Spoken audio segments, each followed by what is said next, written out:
noble home dogs. In today's video, we will be discussing the major changes coming to the Sonic the Hedgehog series, as well as an upcoming new Spider-Man project that I think you guys really need to hear about. So stay tuned.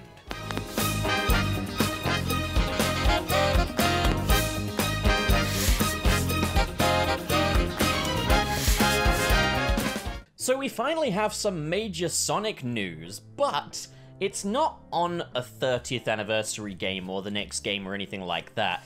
All we know about it is that it won't be with Roger Craig Smith as Sonic. Because as of today, the 28th of January, Roger Craig Smith announced on his Twitter that after 10 years he will be departing the role of Sonic the Hedgehog, with the recent Puyo Puyo crossover being his final performance as Sonic. Now, given that Roger Craig Smith has been pretty devoted to the role of Sonic, he's made very clear that he loves playing this role, and that he's pretty much been at Sega's beck and call for any marketing promotions or anything like that over the past 10 years. And going by Sega's track record of swapping out Sonic actors over the years, it is safe to assume that this wasn't Roger Craig Smith's decision. The Sonic franchise, in the English dubs anyway, does have a tendency of swapping out actors here and there, which, like, it's crazy to think that in the Japanese versions, Sonic has had the exact same voice going from Sonic Adventure all the way through to Sonic Forces. I can't imagine that. I can't imagine having one Sonic voice actor for the entire run. Now, Sega does have a history of firing these actors for bullshit reasons as well, dating all the way back to Ryan Drummond's departure as Sonic, and the reason for that was that there was the tie-in TV show Sonic X in the works,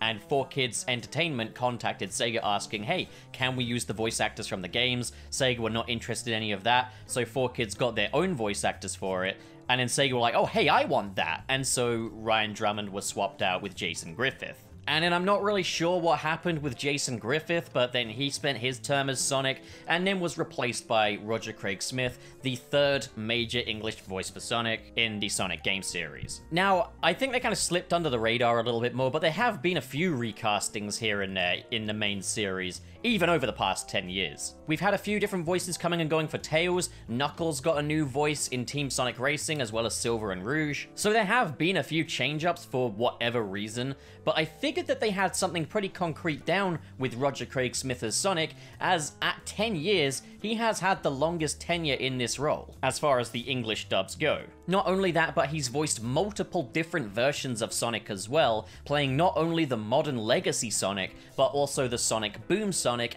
in the Sonic Boom TV series, as well as Sonic's other crossovers into other shows such as OKKO. As a matter of fact, his first appearance for Sonic was for the Alton Towers promotion of the Sonic Spinball roller coaster, which has since dropped the Sonic branding and just become the Spinball Whizzer, and that makes me sad. But you know, this whole thing just makes me feel so old at this point. I jumped onto the Sonic franchise around 2008 when Jason Griffith was still Sonic. Even though he was at the back half of his tenure, he was still Sonic. And now 10 years on, Roger Craig Smith is departing the role. I feel old as hell. But I think the smartest thing to do would be to just take a Sonic voice and stick with it. Just keep it that way, you know? I thought we were past this. And I thought Roger Craig Smith was a great Sonic, okay? Like, I know that a number of people have different sort of judgments towards him and sort of the writing that he had to work with, but I thought he did a great job, and I really liked his performance, especially in Sonic Boom, as I think that's where he got his best material to work with. Like, if I read one of the IDW Sonic comics, the voice that's in my head when I'm reading Sonic's lines there is Roger Craig Smith's. One thing that I think this might have something to do with is going by what happened with Sonic X.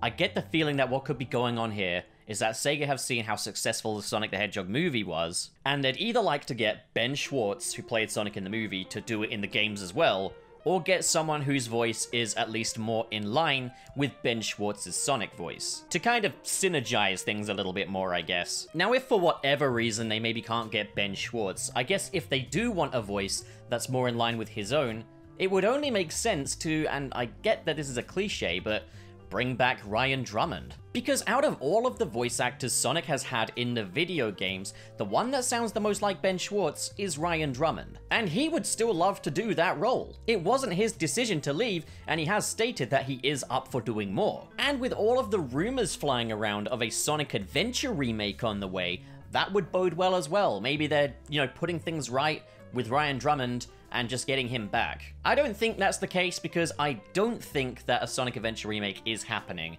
and I don't think Sega are going to backtrack. But I think if they did want a voice that is closer to the films, he would be a good pick. But I do think we've got another Sonic X scenario going on here, where there's been an outside piece of Sonic media and Sega have basically gone, hey, I want that! And then Sonic's current actor in the games then gets the shem. This also does have me questioning the scenario regarding the other actors involved in the Sonic games going forward as well, with probably the longest serving actor of the English Sonic dubs being Mike Pollock as Dr. Eggman. And considering that he survived the first actor's cull of the Sonic series, would they necessarily get rid of him now? Because I don't see why they would. He does a great job, everybody loves him in the role. I can't say. The thing is, he talks a lot about the importance of adhering to his contract, his NDAs, and that on social media he does want to abide by the rules set by Sega in that he's not just going to read any old shtick as Dr. Eggman just for the sake of novelty. But he has also implied that he hasn't voiced Dr. Eggman in a few months now, and there's currently no plans to return at any time soon. But surely there's a new Sonic game around the corner, unless he recorded that way early on. And then surely there's also the Netflix thing going into production. So it is very much all up in the air, but I think maybe we should just relax on that one and just wait and see. All we know as of right now, for concrete, is that Roger Craig Smith is done as Sonic the Hedgehog. And I think this is the thing with us Sonic fans, is we get a piece of news, but then it's the absence of further details that drives us all balls up the walls. But whoever the new voice for Sonic will be, I wish them the best of luck. And while I doubt he's watching this, I want to extend a thank you to Roger Craig Smith for 10 years as Sonic the Hedgehog and doing a great job. If you're really enjoying this video so far, be sure to check out the Patreon link in the description below or the join button to help support this channel and unlock a few little perks. So there is a new Spider-Man fan film in the works by Gavin J. Knopp, or as others may know him as GJK Central. And it's going to be called SpiderMan Lotus, and it's going to be kind of a character study of Peter Parker, looking more into the psychological aspect of this character. But this is not a run-of-the-mill Spider-Man story, nor is it a Spider-Man origin story. This takes place just after the events of the death of Gwen Stacy, at a point where Peter Parker is kind of having an identity crisis as to whether or not Spider-Man is a good thing, and whether or not it's time to stop. But a terminally ill child wants Spider-Man at his birthday party, and Peter is kind of at this crossroads of conscience as to whether or not Spider-Man should be there, or whether or not he should pack the whole Spider-Man thing in, and whether or not it was ever a good idea in the first place. And this sounds really great. As you guys probably know, I've always loved the idea of like a post-Gwen Stacy Spider-Man story, and this is just a massive deep dive into that. A more serious sort of deep dive into the Peter Parker character that we don't tend to see much these days, drawing much of its inspiration from The Kid Who Collects Spider-Man and Spider-Man Blue. So just a fully Peter-centric Spider-Man story. Now, I follow Gavin on social media, on Twitter and stuff, and it's safe to say he's got a very clear vision of what he wants from Spider-Man.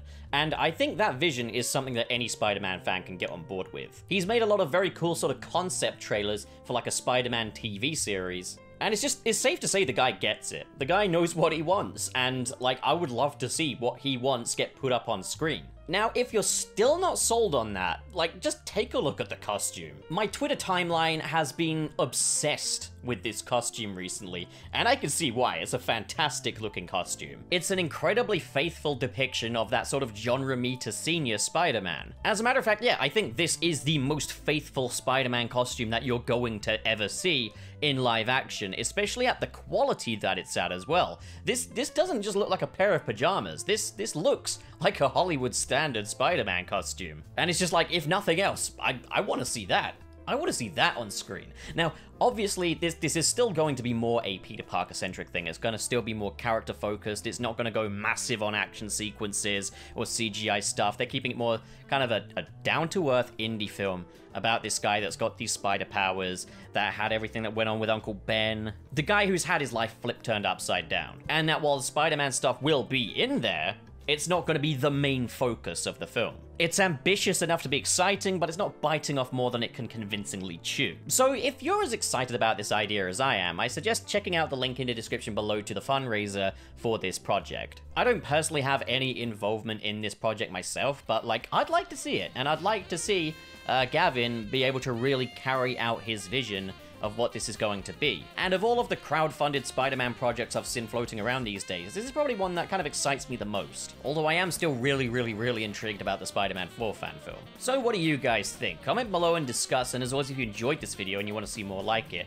hit subscribe, hit the like button, and in the description below are different links to different social media feeds, as well as my Patreon and a join button if you're feeling extra supportive and extra generous, but of course, you don't have to do that. That's a big ask. I'm not expecting that of you. Anyway, thank you so much for watching, guys, and have a great day.